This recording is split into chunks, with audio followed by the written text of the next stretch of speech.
know TNZ, we know you like the assassins, so let's ban out that Fanny. Franco bans come through again, targeting Venus's hero. Now that is also, I guess, well, not Venus's hero, but on the other side, Incendio, rather. Let's talk about the styles. Stylistically, for both these teams, they're the complete and polar opposites. Yeah. For Incendio Supremacy, there's a high prioritization on getting those pick-off heroes, those assassins, to dictate the early game by going for these objective takes and going for early skirmishes. Meanwhile, we know how Blacklist International likes to play. That Ube strat, where they wait for their power spikes, mainly OHEB, to really start snowballing in the game. In this game, I do want to see if Incendio can play around that, because they know that Blacklist, they want to group up together. So either find a way to counter when someone's grouping up, or just catch, because catching heroes just like Kufra has got a huge buff where when you're in the bush, now you can't hear them engaging. So I want to see if Incendio, which area are they going? Either countering the group up kind of strategy, or you just want to pick them off. And I know for a fact that Apex likes the Kufra. He likes the initiating hero, so that hero in particular might come through in today's match, in this game. So let's see here. The last ban will be that Joy though, but what do you see here, Mirko? Last ban in the first phase. Any thoughts? For me, it's just all respect, right? This is what we've come to expect in the bans, especially considering the team's playstyles. Blacklist International, heavy prioritization on getting these crazy skirmish / pickoff heroes out of the way. And for Incendio, it's quite similar. That Farsa that we've all come to see and love from Haji, the 1-1 that's just heavily respected right now, and the Glue. The Glue that's currently pretty broken, man. It's very broken, but I kind of feel like this is just because they want to try to control Edward. But the thing is, Kaja is an amazing pick. So I kind of feel like Blacklist, they're setting up their own draft by choking out Incendio in what they want to let go, like what they want to go through, because Glue is a terror in the EXP lane, and you don't want to give any advantages to Edward, but they have to let go of the Kaja. So right now, looks like Blacklist, they have two ways to play the game. If they want to group up, they can, because Kaja, the first kill, it can lower the enemy damage. But if they do want, they can pick people off. So, wow, a very early Lunox pick. What do you feel about this, Gani? Lunox, a very strong mid to late game hero. So I guess Incendio, what they're trying to do is trying to find the good, solid early game to get more items for that Lunox. To add to that, they add another physical attack hero here in that Beatrix. So I like it. It's quite balanced, magical, and physical. So let's see the response from Blacklist. In that department, I'll have to agree. But looking at it now, they picked up both of their carries, which are now very susceptible to the counters coming in for Blacklist International. They opt to go for a carry and a Valentina. Two heroes that we've seen before from Blacklist. Both flexible. And that's the thing right now. Carry. Is it going to go to the gold lane or the jungle? Valentina, mid or jungle? Yeah, okay. Very, very interesting. So I want to say Incendio looks like they're securing their win conditions first, because they're highly prioritizing the damage dealers, right? Where usually you see the second pick being the one countering the draft, but right now Blacklist International, they're setting up a potential counter for whatever Incendio wants to put up, because Carry is amazing in this patch because of the changes of the Corrosion side as well as the Golden Staff. And picking it up early, it kind of forces Incendio to not pick tanky heroes. You will not survive. You will not survive. I kind of feel like they take it away because, like you said, it can't go to the jungle, it can't go to the gold lane. So being a flex pick in the first 3 picks is a very huge play for Blacklist. Well, again, Incendio here. I feel like this Atlas pick is really bold, realizing that they have already Valentina on the opposition. So that Fatal Links could be stolen away. Let's see though. I feel like in the banning phase, Diggy Ban should come through. Yes, straight away. Now, Blacklist, what are they going to target here? Are they going to target the XP or perhaps the jungler? Well, right now, it's exactly how LaFelt put it, right? They're already setting up their win condition, which is currently just team fight. They want to go for those team fights, and the Atlas provides a little bit more for that engage to really set up for the damage output being given out by both the Beatrix and the Lunox. Thing is, they banned out the Diggy, sure, but like you mentioned, that Valentina is going to cause some problems if Incendio Supremacy don't respect that. You can already see, again, the signature Estes pick being banned out by Incendio right now, as, hey, they want a team fight. They don't want to meet up against a sustainable hero in the Estes. But it's time for Blacklist International to go for their final ban. Still, right now you can see they're trying to nail the jungler down for Incendio Supremacy with the Hayabusa 2. That's 3 jungle assassin bans. I think everyone knows here that TNZ likes to play the assassins, and that is also why Blacklist International, they opt for a assassin bans twice in the second phase. Now though, Incendio taking their time in the first phase or the second phase, I personally feel they should pile more towards the XP. Lapu Lapu is available, but no, they opt for that Yu Song perhaps to catch that carry, you know, more easily. A Yuzong that is definitely a matchup that is somewhat nightmaric for Blacklist International. This was the Yuzong, well, not the exact same Yuzong, but the pick that really gave them a whole lot of trouble. Yeah, this Yu Zong pick is almost like forced, because looking at the meta right now, if you just let the marksman do whatever they want, then it's GG, man. Yep. It's a complete nightmare. So I love the Yu Zong pick, because even Blacklist International, they're kind of letting Incendio know we can't handle backline divers, because most probably this Kaja is going to be a roam Kaja, and you can only catch one. So if you can force out the ult very, very early, then everyone else can go in, and they're picking up the Benedetto right now for Edwin, and they're picking up the Kadita. And here's the thing, I heard that the Kadita is actually one of the top picks just because of the way that she can actually put pressure on the map, really making it so that whatever your win condition is, you want to play early, you want to play in mid games, like, no. Going up against Kadita, forget about it. You're not going to be able to execute. I mean, to add to that, right, Rafael, Mirko, take a look at the composition. Crowd control, they have the Divine Judgment, they have Kadita, massive, huge crowd control. Plus, to add to that, they have Valentina that can take the Fatal Links away. So, crowd control, it looks like Blacklist, they want to team fight here, especially after level 4. All they are going to look for is team fight. Whoa, but Incendio responds. What? A Guinevere that's most probably going to the jungle. Wait. We're swinging the stops, and yes, it is TNZ in the jungle, and Wise is bringing out that Valentina in the jungle. Here's the thing, right? Here's the thing, because there are changes in the items as well, where right now basic attacks is looking very, very strong, right? So giving Guinevere that kind of buff, like, it's not a direct buff. It's like a I don't know what to call it, right? But you're buffing one thing and then you just subsequently buffing the other chain. thing. So this is gonna be interesting. I haven't heard about this Guinevere pick. In the jungle, right? In the we jungle. saw it. Wise was actually playing it back then in Season 10 of MPLPH. He got inspired. He got inspired, and right now, Incendio Supremacy with their dive composition up against Blacklist International's comp, which has a bit of everything. They have pick, they can team fight, they can front and back, and they can also dive. So, right now, I just want to ask you, Lafel, before we get into the Land of Dawn, who do you like better from the drafts? In terms of the drafts, I gotta go for Blacklist because it's a very safe draft, right? Because it's easy to execute, and yeah.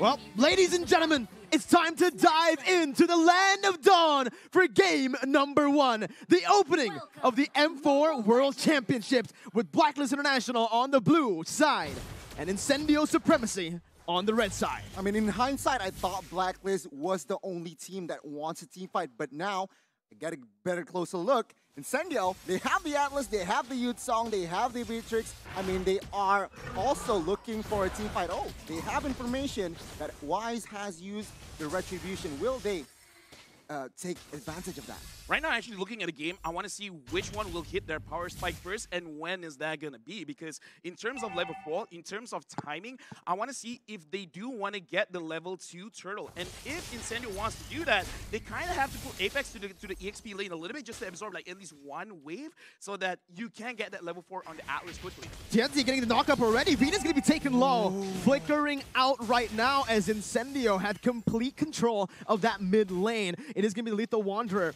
Picked up by Wise, picks up the Fatal Links as well. Wise looking for it, jumps in by 2 members, bringing it back for the combo to come in to pick up first blood around Blacklist International strike first. Oh my god, Incendio, they're caught.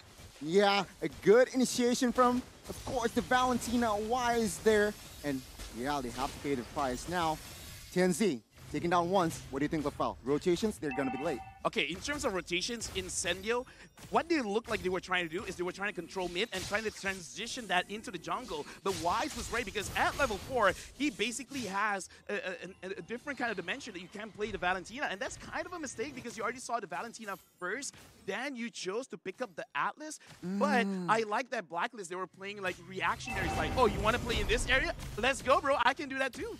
Remember, the carry. He wants to farm as much as possible in the early game. But take a look at this. The space that Blacklist has created, it will be a free turtle in the first 2 minutes. They wasted no time, and that's the turtle slain by Secret Lab. You can already see it here. Blacklist International getting that early control. This is what we've been talking about. When they get to group up and when Oheb is able to clear his lane faster, they go and they group up in towards the mid lane. We're now Wise is going to try to take Rosa's ultimate here. Again, it's super flexible for Blacklist International, and they can control the tempo. There's no real need to look for any skirmishes, but they are going to be looking for something in the XP lane. Alien instantly with the Black Dragon form, canceling out the Divine Judgment and getting out. Yeah, right now, looking at how Blacklist is playing, I like that you brought up the tempo because this is what they are doing because they caught Incendio in their mistake of the rotation in mid. So right now, they're trying to force it out on the side lanes, trying to make it so that they're wasting their ults. And right now, looking at this kind of situation, they're just making it so that Incendio, they can't fight. Yeah, the way I see it, Incendio, they need to be careful. They cannot be driven by the tempo that Blacklist has established here. They need to find their own pace. They need to find their own tempo because Blacklist, take a look already. They are leading in rotations and as well as space. Perhaps a gang top side might occur here. Let's see. We'll see. Tianzi, though, jumps in. Perfect movement there from Haji to get out. And in that XP lane, like you mentioned, Alien's going to be caught. Wise picks up a kill, and that's 2 on the board for the Filipino champions. Blacklist International now controlling that XP lane, and even the golden lane with a gank here. Sunshine going to be picked off, and Incendio Supremacy currently are getting outclassed with Venus, getting brought back to the team. That's finally a trade back towards Incendio. I mean, take a look at the spells here. 2 Petrifies with a lot of CC. Blacklist, they're ready to party, but take a look at Tianzi. Tianzi, right now, caught in the midst of it all. Right now, is Edwards able to actually dish out so much damage. Wise picks up the orange buff. Alien jumps in with the damage as well, but Wise comes out, gets out with a Black Dragon form. Edward is not really going to be at risk of dying here unless that damage comes in. Edward looks for the Petrify, will fall to the hands of Rosa, and it gives that turtle control back to Incendio. Incendio. Yeah. 2 things I do want to say because we brought it up where Blacklist, they've already won that small skirmish in mid and they transitioned to both the EXP as well as the gold lane. So right now they're playing textbook, but they made a mistake where they tried to overcommit going into the jungle of Incendio, and they got to be careful. And speaking of careful, Sunshine has sat down. Sit down, boy. Again, the pickoff coming in. Tianzi's gonna be caught. Oh my goodness!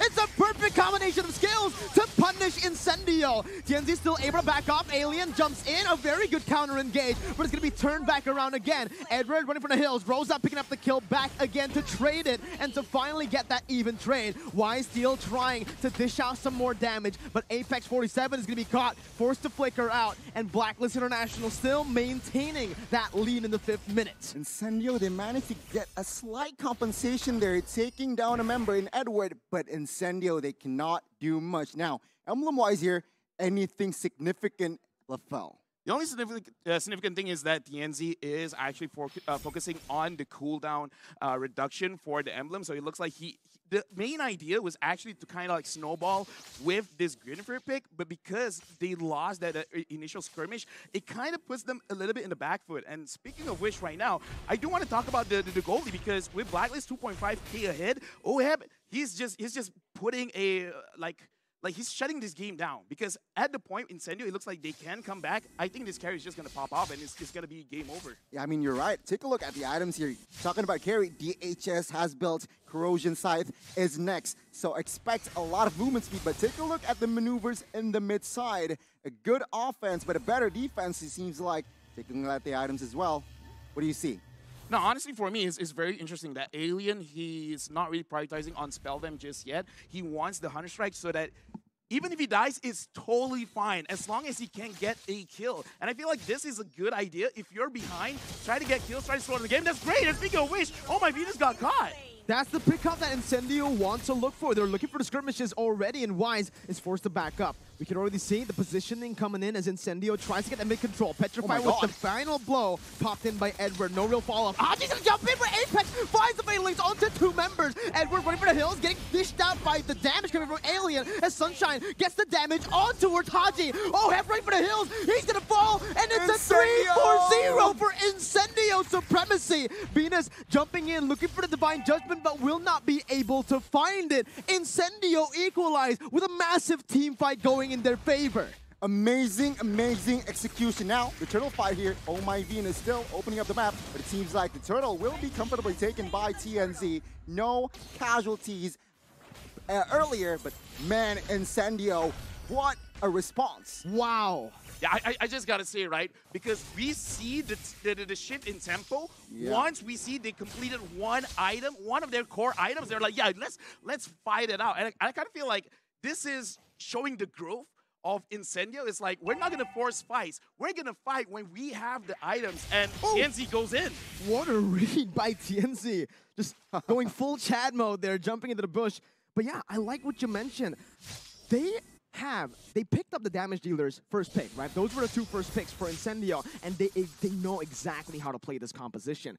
Rosa, Sunshine, they were just waiting to get those item power spikes. Despite Sunshine being caught off early, he's still able to actually get those items right on time for that crazy skirmish. Take a look at Rosa, 304 stats. So as a Lunox, that's what you want, right? That's amazing. Number 8. Perhaps on his way to 3rd item. And of course, Blacklist, they felt this Oh My Venus could not face check as much as he wants now.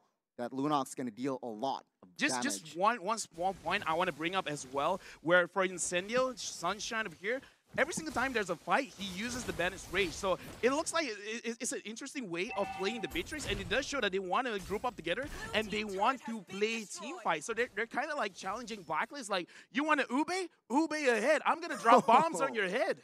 Ooh, I like that. Thank you. It rhymes, man. Oh, I love your rhymes. I try. Rapper LaFell, but man, again, I agree with you. There's so much CC, there's so much AoE damage coming in from Incendio that it kind of forces Blacklist International to split up in these fights. And guess what? That's not what they want to do. Blacklist International, with their signature Ube, they want to stick together. That's the thing. Looking at their composition right now, it feels like it isn't a full Ube comp. It's a composition right now that's a bit more flexible. And because of that, right now they are actually losing out in the board control in the 9th minute of the game. Take a look outside though. Alien, Black Dragon Fall popped here. 3-on-1.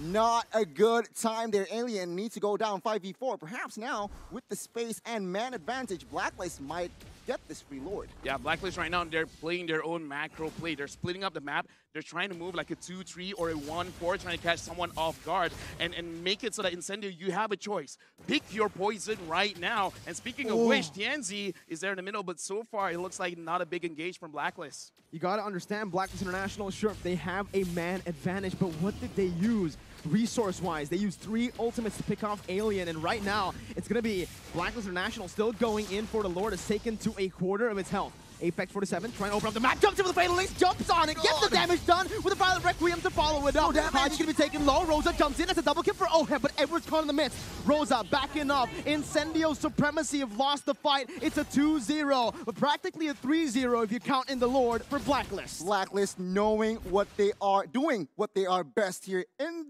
towards the late game. They won the team fight, they got the Lord as well, and Incendio is going back to the drawing boards. Now, they have to defend. LaFell, what do you see? Honestly, it was quite unfortunate because that was a very good setup by Apex 47, but it looks like Apex as well as TNZ, they weren't on the same page, because if he actually knocks them up and gets that chain CC, it would have been great. Let's look at the instant replay to see a great engage by Apex, but look at where TNZ lands. He did not hit the other 2 members, and because of that, they could not chain the CC. They couldn't actually put out the damage that they wanted to put out. So it's a small mistake, but at 11 minutes, it is a big mistake. Big shout out to Ohead, man. He just read Apex 47 like an open book. He moved back right on time, and to add on to that, even if he got caught, still had that Purify. Yeah, I mean, he did not use that Purify, but now, with the offense here, Blacklist will take all the tier 2s, munching on the mid, and will surely take the top side as well. Question is, how many base turrets will fall here? That's a big question right now, as we are going to see Apex 47 already opening up the map once again. Venus jumping in with a flicker, not able to find Alien. It's still Incendio, actually micromanaging the waves really, really well. No base turrets gone, to answer your question. Yeah, right now I kind of feel like Incendio, they have no choice but to kind of be a little bit patient, because right now I kind of feel like Rosa as well as Sunshine, they have enough damage. They just need a proper setup. And in terms of proper setup, you shouted out OHEB. If they can catch him, that's great. But it's easy to say that. But oh my Venus, it's all for them. That's all the damage popped in, and the backline's completely going to be obstructed here by Blacklist International. OHEB free hitting, his Alien's going to be bursted down. Oh my Rosa God! getting caught in the fatal laces. Genji's the only man left standing. Blacklist International, they take no prisoners. They take Incendio Supremacy out with a wipeout, 5 for 2, and they look for the base to end the opener for the M4 World Championship, topping their group for now. Blacklist International strikes first. 12 minutes is all they took to take the game. One mistake, they went all in towards Venus. That's not a good resource to put in, LaFell. Yeah, but anyway, congratulations to our defending champions winning the very first game of M4 here in Jakarta. And it really shows, like, even though, yeah, they won, but I gotta say, man, Incendio, that was a